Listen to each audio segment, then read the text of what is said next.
Welcome to the Florida State Podcast of Entrepreneurship and Innovation, where we showcase student entrepreneurs to learn about the startups they are working on, check in with alumni to hear about the companies they are building, and learn from seasoned entrepreneurs who have built amazing companies. Hosted by Mark McNeese, a serial entrepreneur who has started for-profits, nonprofits, social impact companies, and is currently entrepreneur in residence at the Jim Rand School of Entrepreneurship. Welcome to the Florida State Podcast of Entrepreneurship and Innovation. I'm Mark McNeese, your host. Today we have the pleasure of Becca Cunningham of Cunningham Company out of Atlanta, Georgia, here with us. Welcome, Becca. Thanks, Mark. I'm happy to be here. Yeah, so you're here for 7 Under 30. That's FSU's big event where they invite 7 entrepreneurs who started companies before they were 30 years old to come back and speak. Usually guys are treated pretty well, like royalty. How's it been going? It's been great. I mean, as soon as they were like, we're going to take care of your flight and your hotel, I was like, I am in. So it's been really nice so far. So are you excited about speaking this afternoon? I am. It's been really great to get to know all the other panelists. So I feel like they've been kind of grooming us to get comfortable with each other and talking, and then getting to talk to you today. So no, I really appreciate you coming in. I know that they have you very busy, but it's been really fun. Kind of, you know, you're only speaking for like 7 minutes, right? Yes. So this is kind of a nice way that we can dig a little bit deeper into your story and your entrepreneurial journey, you know, and spend some time so everybody can, like, after you speak, and like, oh, I want to hear more about Becca's story. They'll be able to hop over to the podcast and check it out. So tell us a little bit about Cunningham. Well, Cunningham is a watercolor illustration studio based in Atlanta, Georgia. It's just me, and I also say my French bulldog, Louise, because she paints with me all of the time. But so basically, I create stationery, custom watercolor goods, textiles, and teach workshops. So anything revolving around watercolor illustration, I've kind of carved out a niche to market it and sell it. Okay, so why watercolors? So I have always been a painter. My whole life I've always loved art. I went to a magnet high school for art. Okay. And so when I got into high school and college, though, I kind of went away from that and did more of the business retail merchandising side. Okay. But it always stayed a hobby that I loved to do. And it was always super accessible because watercolor paint is cheap, it dries fast, and it's just something that helped me like decompress and relax after like a long day. So that's kind of how it started. So where are you from originally? So I grew up on Long Island in New York, Okay. and I lived there till I was 13. Okay. Then my family moved down to St. Augustine, Florida. Oh. So I always like say that ending up in Atlanta is funny because it's kind of the best of both worlds. I'm right in the middle. What do you mean by that? Just because I feel like New York, very fast-paced, very diverse. And Florida is like way more chill and relaxed and beach culture. So Atlanta, I think, has like the best of both, since I could pop down to Florida, see my family, but I still have like the hustle and bustle of the city. Okay, nice. Yeah. So when did you go to FSU? I was at FSU from 2012 until the spring of 2015. So I graduated super early. Right, you did. Yeah. So why did you choose FSU? For the retail merchandising program, it was the only one in the state, and I've heard great things, and they also had a study abroad program that I took advantage of. Okay, where did you go? It was the retail merchandising Paris and London trip, and that was just the most incredible experience. Yeah. That was definitely my favorite FSU moment. Experience, yeah. No, that's amazing. So 3 years, you kind of accelerated it. Did you start Cunningham right out of college, or did you start it when you were in college? How did it come about? So when I was in college, I actually had a different business. It was called Becca bands, and I used to sell and sew these fabric headbands. Are you wearing a Becca band right This now? is actually not a Becca band. I should have. That would have been a fun throwback. But so I actually started that while I was in the major, and I honestly did that just to make extra money on the side while I was in school. I also worked all the way through college, so I worked at the Limited doing floor set, and then did school, and then had Becca bands. What's floor set? So floor set is basically you go into a store at night after it's already closed, and you set up all of the displays for the next day. So you're like making sure the store is looking great, and you're also following guidelines that corporate gives you to like arrange the store. Okay. So it was a great job for a retail merchandising major. Where was the Limited at? Oh my gosh, it was in Governor Square Mall. Oh, Is that the name of Mall. it? Yeah. It hasn't been that long, but I think I've been to the Governor Square Mall like once in 15 years living in Tallahassee. It's not really my thing. I don't know if it's still there or not. Yeah, it was definitely a very old school mall setting. Okay. But so that was my first business in college, was Becca Bands. But then after I graduated, I actually did the corporate New York thing. Okay. What did you do there? I worked for West Elm. I worked for product development and sourcing there. So I helped develop fabric for upholstery sofas for a year. So, okay. And then you moved to Atlanta? Yes. And why did you move to Atlanta? So I actually moved to Atlanta to pursue building Cunningham. Okay. After working corporate and doing something that was a lot more like logistics based, I was really craving something that was entrepreneurial and creative. So while I was still working at West Elm, I started painting more and more, and then I just got a lot of custom painting requests. And as I was learning about like the production process at West Elm, I was like, I already know how to like produce a product because I worked in sourcing. I already know how to like make a product, design it as far as like the illustration. So how could I kind of marry these two things? But as you know, like living in New York is very expensive. Very expensive. So Atlanta just felt like a better choice for me to be able to take the risk to start a business in a more like economically gracious atmosphere. So let's talk a little bit about the process of Cunningham Co. And so what was like your first product offering? Was it a studio? Was it the cards? So it actually started out with a single dog portrait. Okay. And to this Of day, your dog? no, it actually was of a someone that I went to high school with that I wasn't even that close with. Sent me a direct message on Instagram, the power of social media. And she had seen I was just painting in my spare time. And she's like, I love your style. I would love to get a portrait of my dog. And at that time, I had never sold a painting. It was just something that I did for fun. Okay. So it started with that. And then the second... What'd you charge? I think I charged I think I gave it to her for free at the end of it because I was like, oh, I'm just so flattered that you want So me for to the paint entrepreneurs out there, aspiring entrepreneurs, that's a terrible business It's model. very bad. Don't do that. And honestly, it's something that I still struggle with. I'm not giving things away for free anymore, but I think that when you're new into that space, especially something that's creative where you feel like you're imposter syndrome or you feel like, oh, well, what if you're just having to find your own value as an artist. So definitely had to learn how to like grow my pricing structure as my time became more valuable. I gained more experience. So from the puppy portrait, like that, where did you go from there? So obviously, since it was just me, I realized, hey, like doing all these custom commissions isn't really a scalable business model. Okay. Just because I could only paint so many dogs. So then I was trying to think of something that I could produce that I could just order and have multiple quantities produced. And at first, I was thinking about doing textile production since that was my background. Okay. So Cunningham actually started out with a lot of tea towels, linen goods, throw pillows. But since I was completely self-financed, I realized that took a lot of overhead to invest in fabric because they have very large minimum order quantities. Okay. So I was like, so what's something that's cheap that I could produce? And then cards came up. So yeah, that's kind of how I fell into stationery since it was something that was inexpensive to produce, easy to produce. There's a demand for it, and it's something that could easily translate from a painting into a product.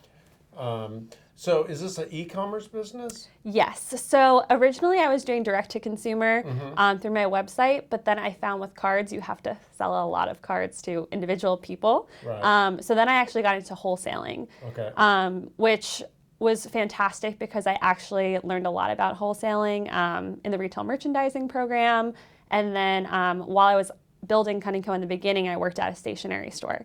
So I was working there, but then also wholesaling cards to them. Oh, great. So it was kind of like I got the inside So, scoop. and you got to sell your own product. Exactly. You're like, hey, these cards are really great. Or did you say I did these?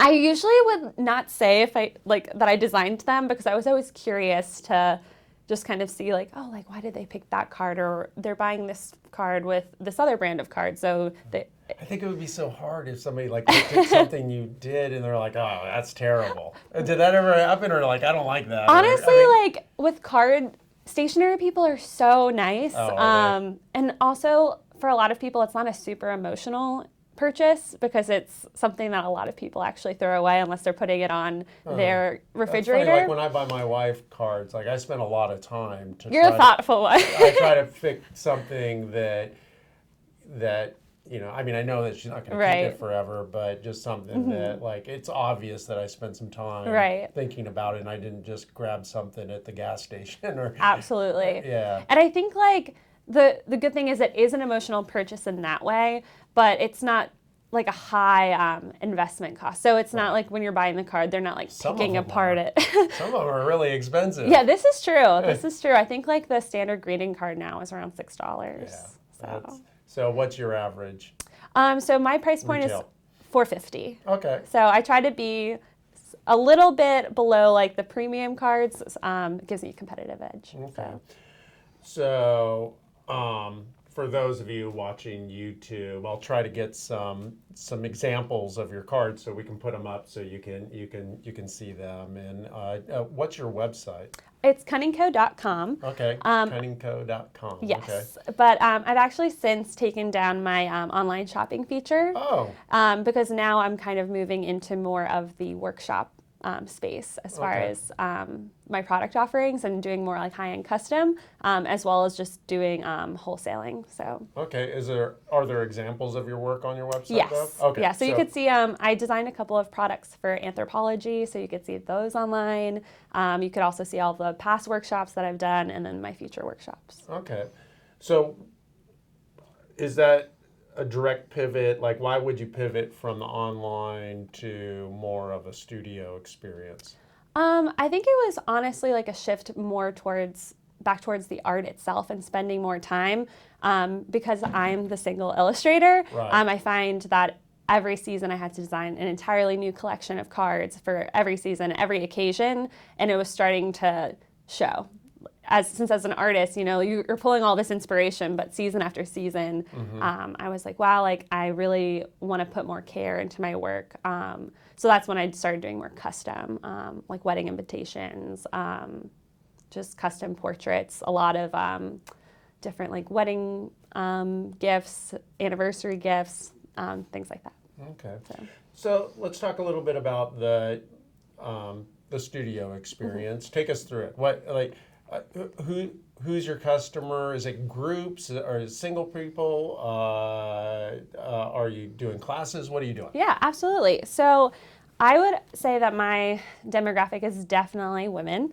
Okay. It's very feminine, my style. I think watercolor is naturally something that's very light and airy. Of course, not excluding the men, but I think it's just something that women naturally gravitate towards.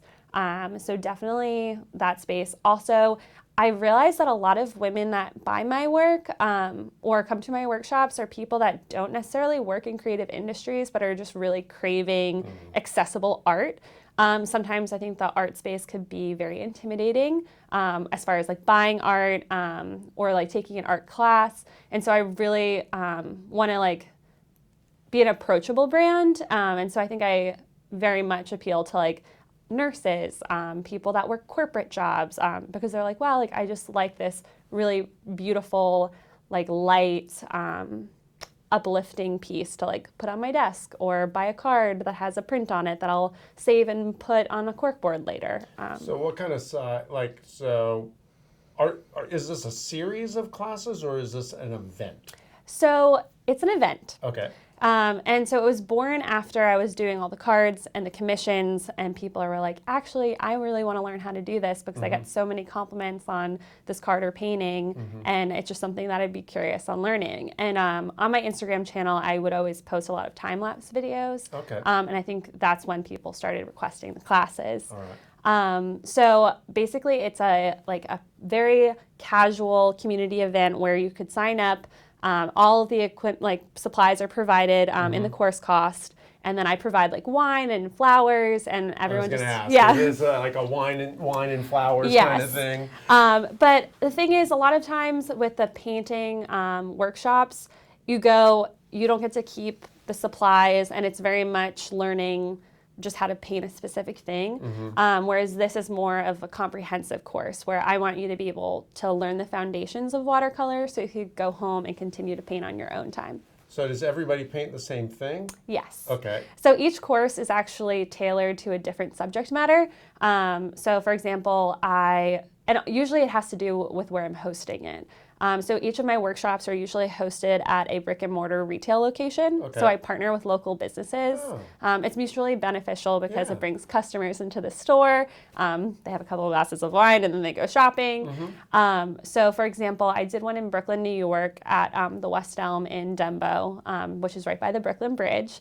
And that painting workshop was a mid-century modern furniture course. Okay. So they were painting just mid-century style modern sofas and lighting, very simple, but I try to tailor what they're painting to the environment they are in, so it feels just like an inspiring space. Okay, so full disclosure, I've never gone to one of these events, yours or anybody else's, but I've seen them on TV and stuff. Right. So are they all in a circle, and the canvases are up, or what's it look like? So with watercolor, you actually paint flat. So it's great since you could just do it on whatever table is there.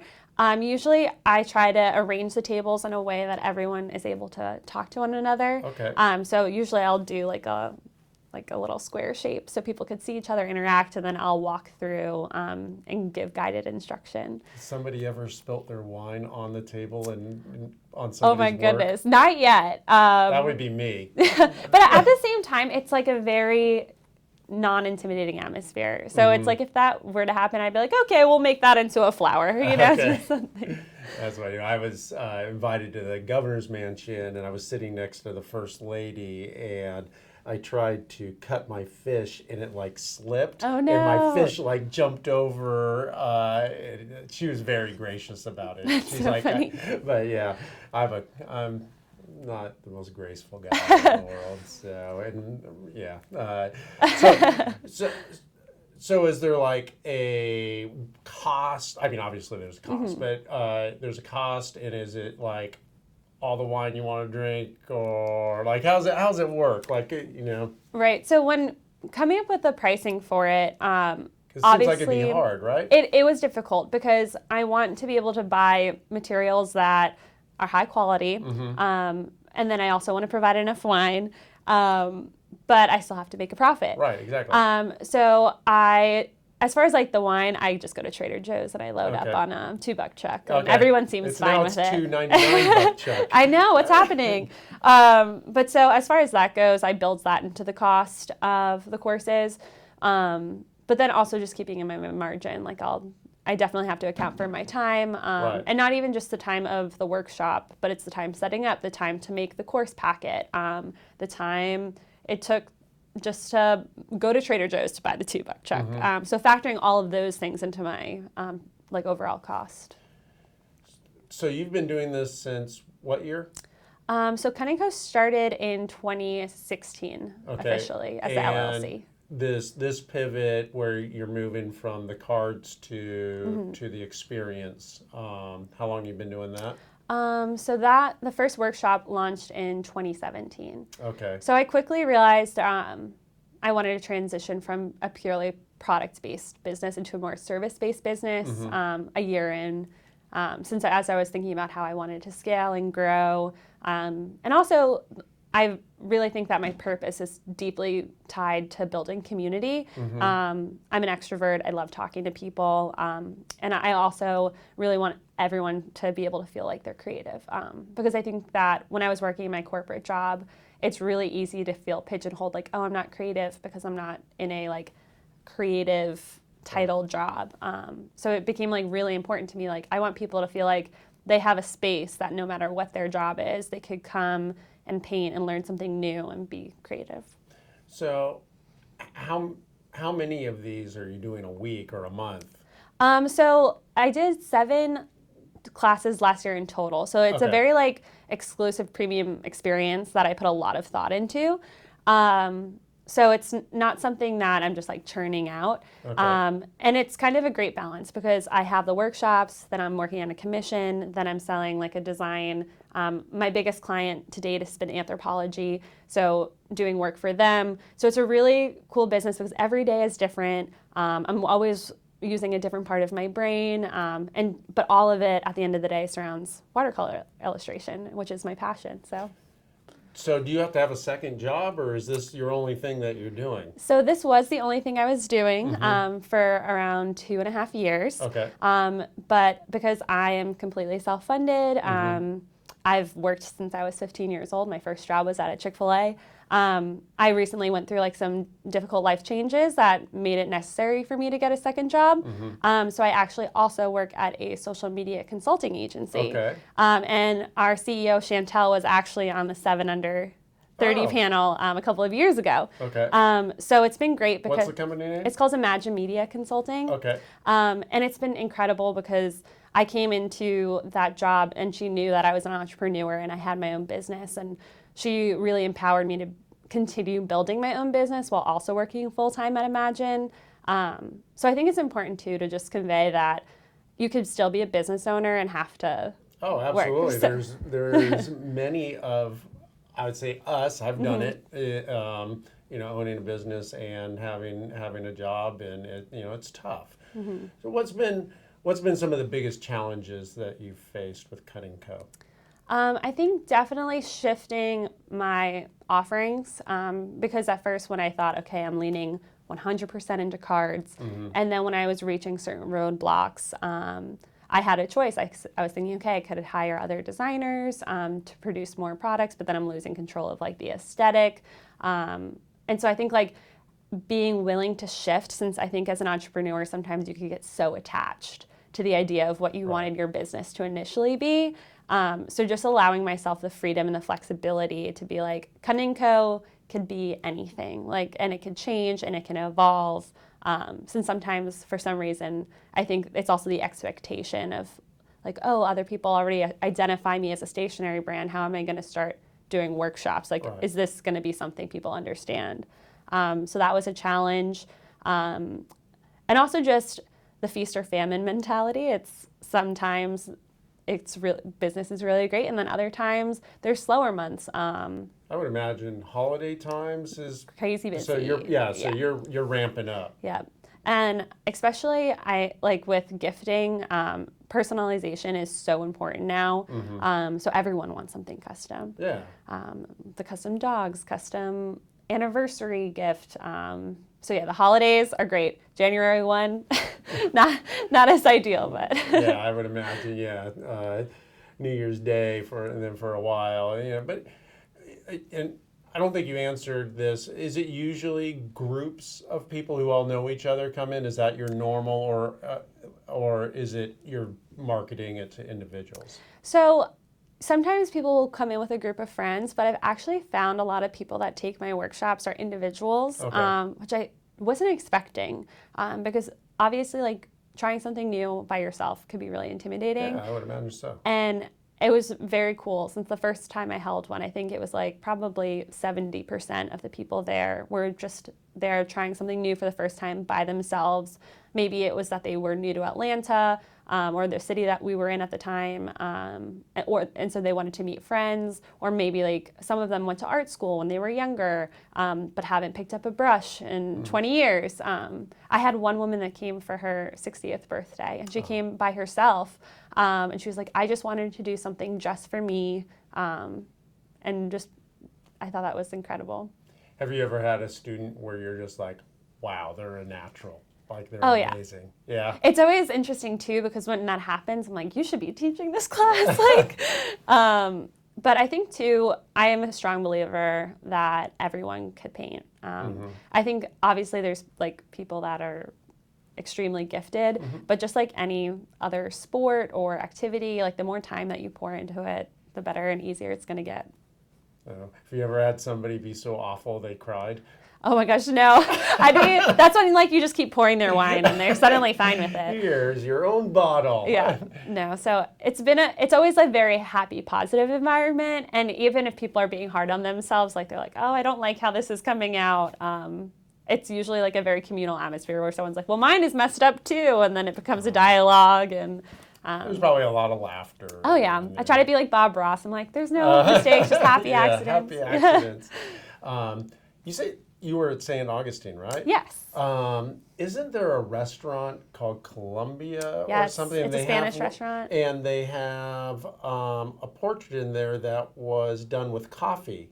Oh, really? I haven't seen that one. It's a portrait of, I believe, the founder's wife, and they painted it, and it's all, Wow. Yeah. I'll have to check that out next time I'm home. Yeah, no, it was like really, really cool when I first went there. I actually got to meet the current owner the other day. Wow. He was visiting here at the Jim Moran College, and I was talking to him about that, and I guess it would be his grandmother or something like that. And obviously, they cherish it. It's really, really cool and really interesting, out of coffee and stuff. That's like amazing. That. Yeah, I figure you'd love that next time you're in St. Augustine. Absolutely. Is your family still there? Yes. Okay, so not too. It's a great restaurant. So. Yes, St. Augustine's beautiful too. Just like the historic downtown area and the beach. I love getting to go visit them. Wonderful.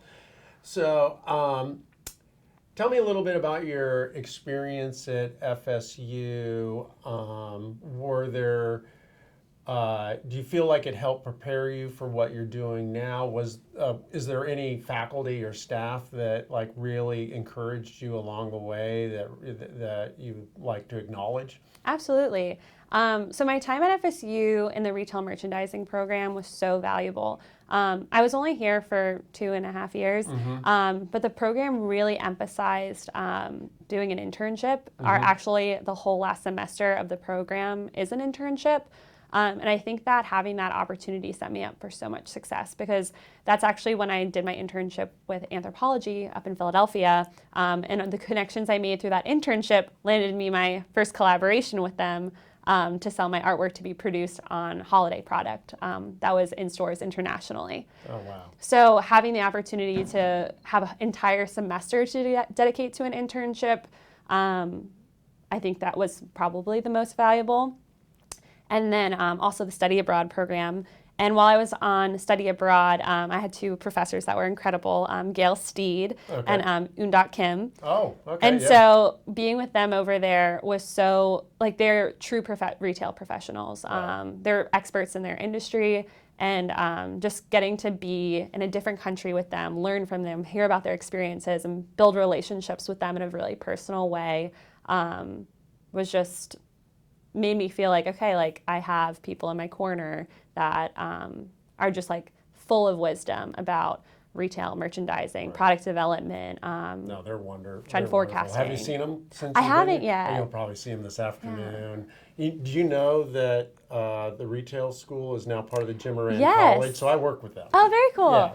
Yeah, I was really excited to hear that because at the time it was in the College of Human Sciences. Right. And I was like, this is just such a natural fit to have it in the business school. It's been a great partnership and merger, and they've brought so much energy, and now we're the best dressed college at the university. So I love that's pretty cool. Yes. Lots of, it was funny because when I was at FSU, the uniform was the big t-shirt and like the gym shorts and sneakers, but in my classes, everyone's dressed up all the time. So I'm like putting on my dress to go to class, and everyone's like, "What are you doing?" I was like, "I'm in the fashion school." Yeah, I know. I like my retail students when they take my class because they come to class looking on point and they look good. So, well, great. Well, thank you so much. So what's next for you? What's on the horizon? What's your BHAG, your big, hairy, audacious goal? Oh man, I think growing the watercolor workshops and possibly doing an online offering. Oh, really? So you could take these courses online at home. I think that's probably the next. You want to be Bob Ross. Exactly. For everybody. For everybody.